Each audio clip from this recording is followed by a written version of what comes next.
मोहब्बत में आप थोड़ा सा तावन करो हमारे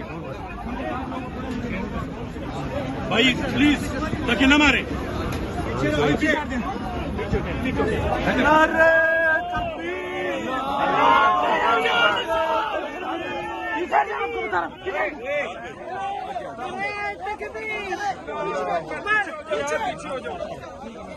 मोहब्बत में आप थोड़ा सा तावन करो हमारे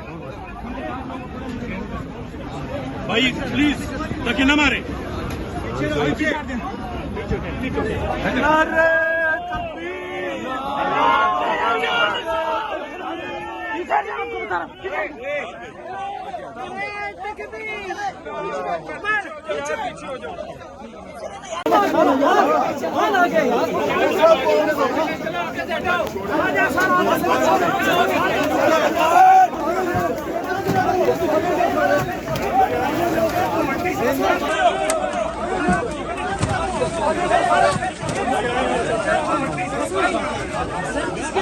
गिरफ्तारी हो रही है।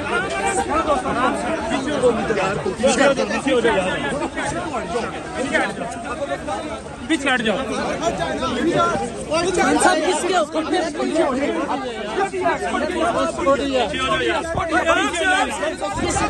किसके हुक्म पे क्या